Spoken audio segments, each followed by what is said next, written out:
শেখ হাসিনা যদি ফেরে বা যদি কোনো ষড়যন্ত্র করে ফেরে, তাহলে যে জুলাই আপনারা দেখেছেন এই জুলাইয়ের দ্বিগুণ স্পিডে আমরা আর একটা জুলাই ঘটাবো ইনশাল্লাহ।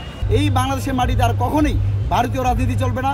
এই দেশে যদি শেখ হাসিনা আবার আসে, তাহলে এই যে ভয়াবহ বিপ্লব হবে, সেই বিপ্লবে শেখ হাসিনার 14 গোষ্ঠী যাই এখন বেঁচে আছে তাও থাকবে না। শেখ হাসিনা কথা বলা আসলে এখানে অবন্তার কেন?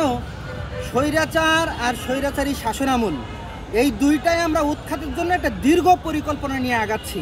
স্বৈরাচার বিদায় হয়েছে, ফ্যাসিস্ট বিদায় হয়েছে, কিন্তু ফ্যাসিবাদের এখনও বিদায় হয়নি। এই ফ্যাসিবাদ বিদায় করার জন্য দীর্ঘ একটা বিপ্লব প্রয়োজন, দীর্ঘ একটা চিন্তা চেতনা প্রয়োজন, রাষ্ট্র কাঠামো বিনির্মাণ করার জন্য একটা চিন্তা চেতনা প্রয়োজন। সেই চিন্তা চেতনাকে লালন করেই আমরা জুলাই স্পিরিটকে ধারণ করে আমরা সামনে আগাচ্ছি। সুতরাং শেখ হাসিনা ফিরে আসবে, ফিরে এসে আবার বাংলাদেশকে দখল করবে, বাংলাদেশে এসে তার শাসনামল চালাবে, এই চিন্তা ভাবনা করাটাই হলো বোকাম। শেখ হাসিনা আবার ফিরবে এই ধরনের চিন্তা ভাবনায় আমাদের এই জুলাই চেতনা যারা ধারণ করি, যারা এই বিপ্লবে অংশগ্রহণ করেছি, দেশটাকে নতুনভাবে আবার স্বৈরাচারের হাত থেকে মুক্ত করেছি, তাদের এই চিন্তা ভাবনা নেই। শেখ হাসিনা যদি ফেরে বা যদি কোনো ষড়যন্ত্র করে ফেরে, তাহলে যে জুলাই আপনারা দেখেছেন এই জুলাইয়ের দ্বিগুণ স্পিডে আমরা আর একটা জুলাই ঘটাবো ইনশাল্লাহ। শেখ হাসিনা বাংলাদেশে আসবে, শেখ হাসিনা নিজেও সেটা বিশ্বাস করে না।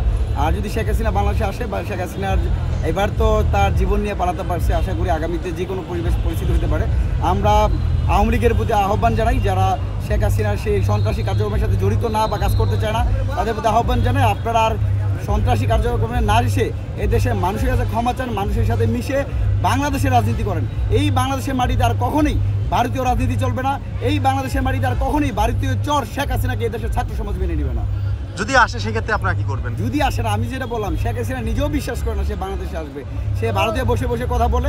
অনেকেই শেখ হাসিনা বলেছেন আমি বঙ্গবন্ধুর কন্যা, আমি শেখ মুজিবের কন্যা, আমি বাংলাদেশ থেকে পালাই না। কিন্তু সেই শেখ হাসিনা বাংলাদেশে পালিয়ে গিয়ে তার শ্বশুরবাড়িতে গিয়ে আশ্রয় নিয়েছে। আমরা বিশ্বাস করি, এদেশের 18 কোটি মানুষ বিশ্বাস করে, ছাত্র সমাজ বিশ্বাস করে, শেখ হাসিনার রাজনীতির কবর বাংলাদেশে ইতিমধ্যে গত বছরে 5 আগস্টে কবর রচিত হয়েছে।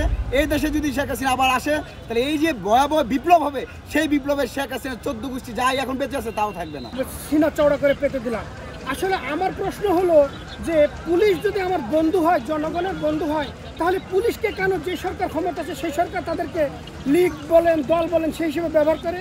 এই জন্য আপনাদের মাধ্যমে আমি বলবো যে পুলিশ কমিশনকে পুরোপুরি স্বতন্ত্র করতে হবে।